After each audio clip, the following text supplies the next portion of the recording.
saluer la présence de notre ambassadeur de la République d'Irak en France, récemment arrivé depuis une semaine, 2 semaines. C'est un grand honneur, monsieur l'ambassadeur.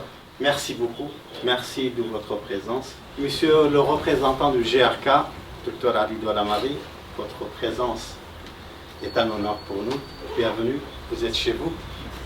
Monsieur Barter, le directeur général de CDO, Dr Kazan, le cadre dirigeant du DCF, merci d'être là.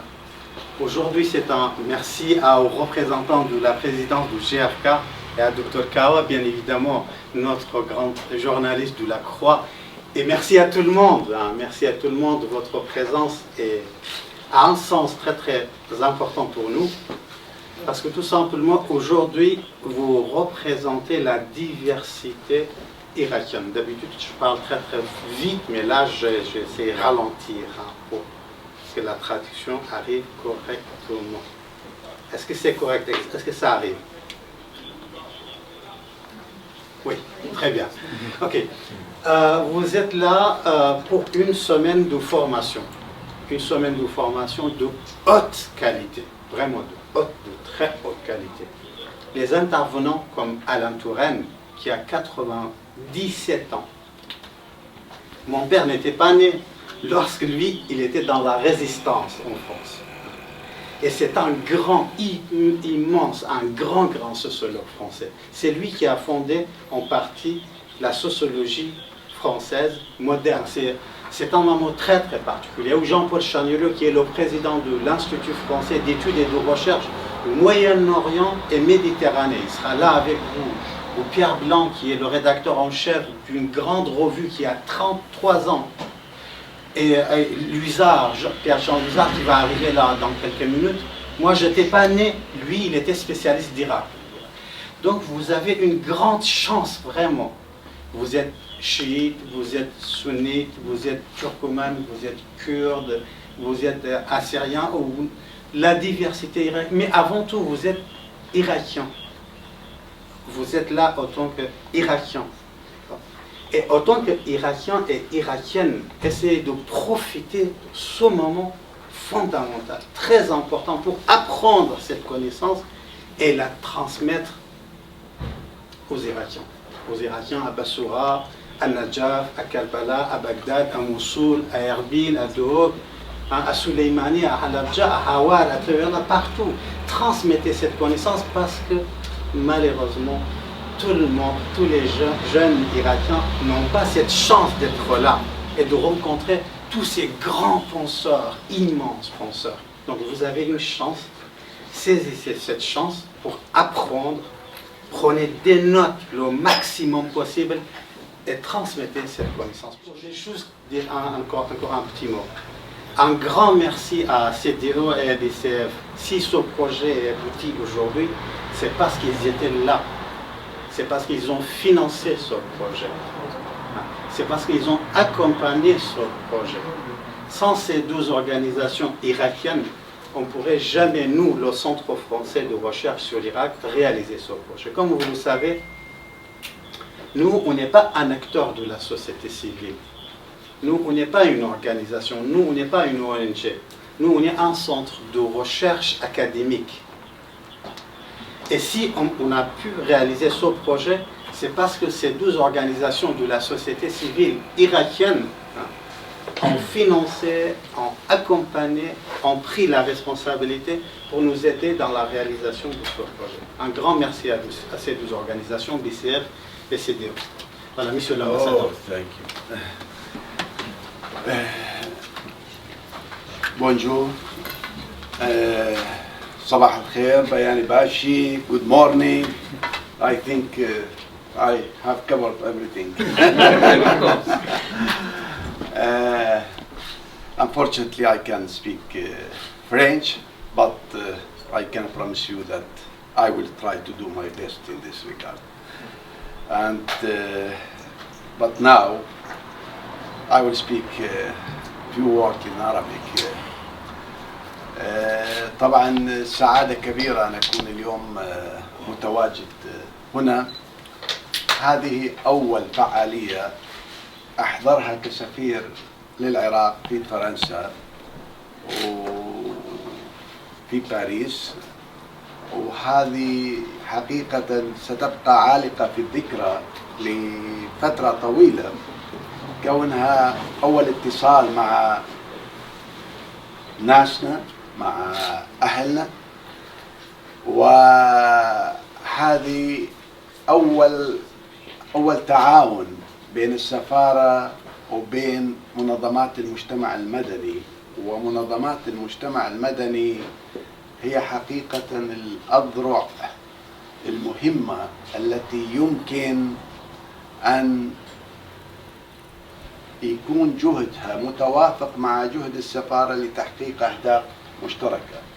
يعني هي مصبات أو شرايين فرعية تصب في المصب الرئيسي اللي يجمعنا كناس نتوق إلى الخدمة العامة. المعهد العراقي للدراسات، شكري الجزيل لدكتور عادل وللمعهد على هذه الدعوة الكريمة. وأنا سمعت عن هذا المعهد، ما يفرح الحقيقة الإنسان كون معهد يعمل بالفضاء الوطني ومن أجل أهداف سامية. هذه الأهداف السامية التي تتمثل في إشاعة ثقافة قبول الآخر، إشاعة ثقافة التعايش والعيش المشترك. ومثل ما معروف إحنا في العراق بأمس الحاجة لمثل هذه الثقافة. يعني ربما هذه الثقافة راح تحل جزء رئيسي من كل تحدياتنا ومشاكلنا. طبعا كل من ساهم في إقامة هذه الفعالية له منا كل التحية، سواء كانت مؤسسة البارزاني المرتبطة بهذا الرمز العظيم، أو ممثلية الإقليم، أو CDO.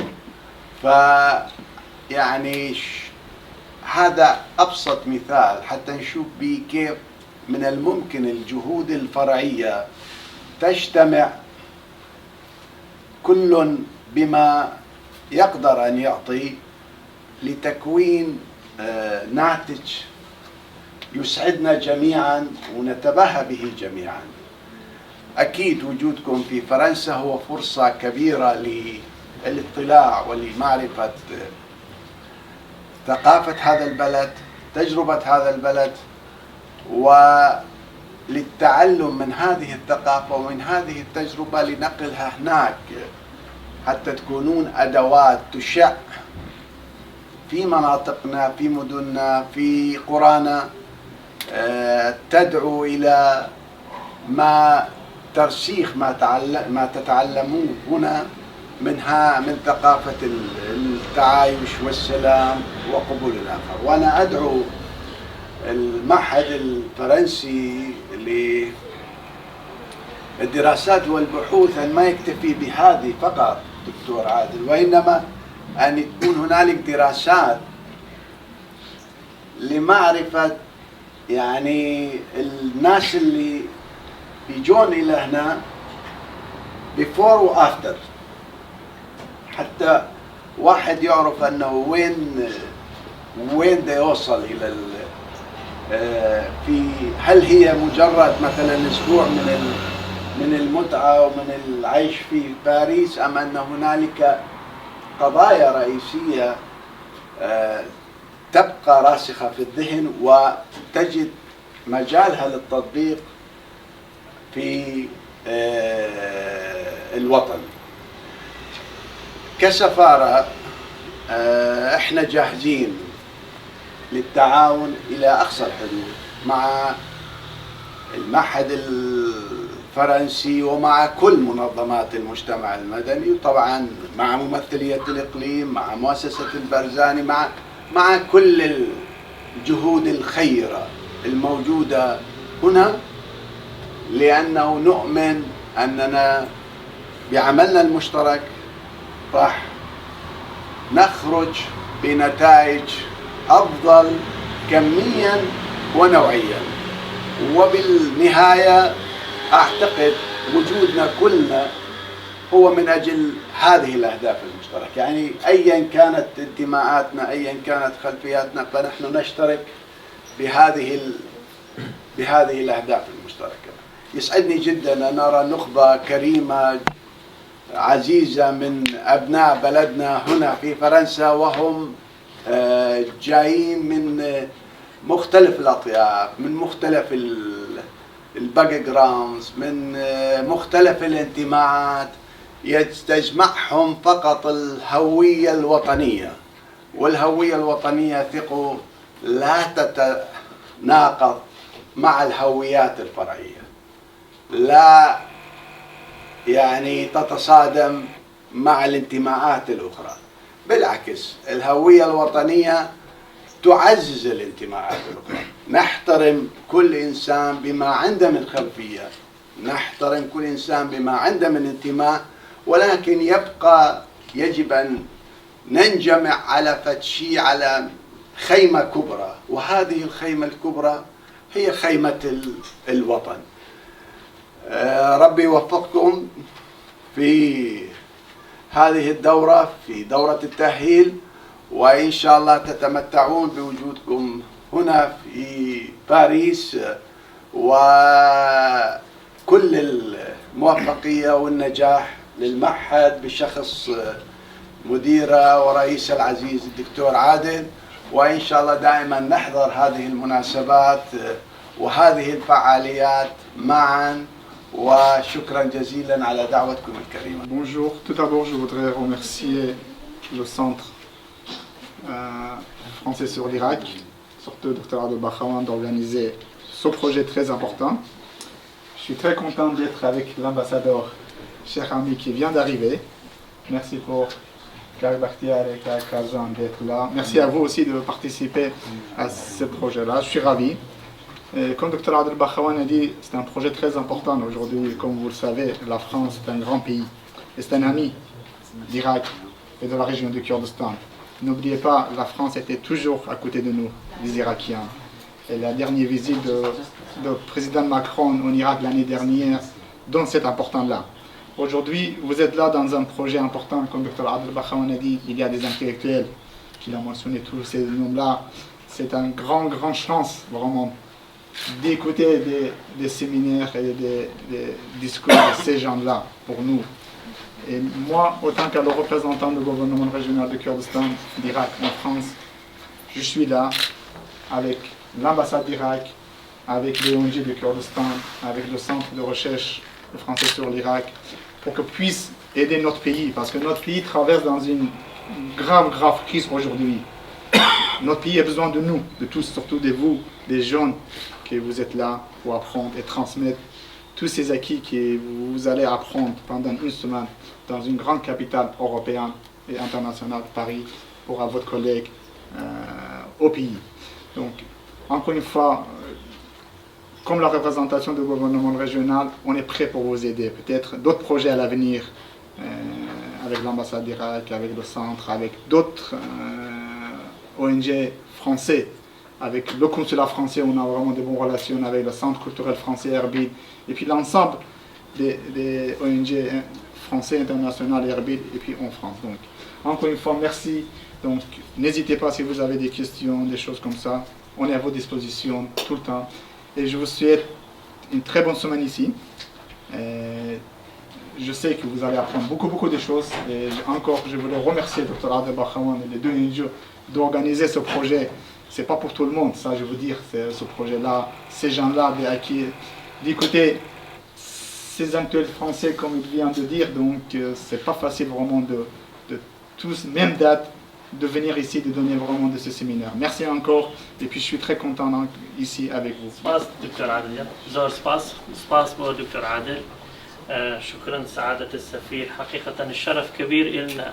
أول فعالية سفير العراق بفرنسا ويحضر فعالية منظمات المجتمع المدني. حقيقة هذا يعني رسالة كبيرة من سيادة السفير للمنظمات العراقية الموجودة بالعراق أو خارج العراق الموجودة اللي يريد يعني يأسس شراكة مع منظمات فرنسا. فإحنا نفتخر حقيقة بالعراق اللي موجودة زخرفة من المكونات بها، بس مع الأسف ما استفدنا من هاي الزخرفة.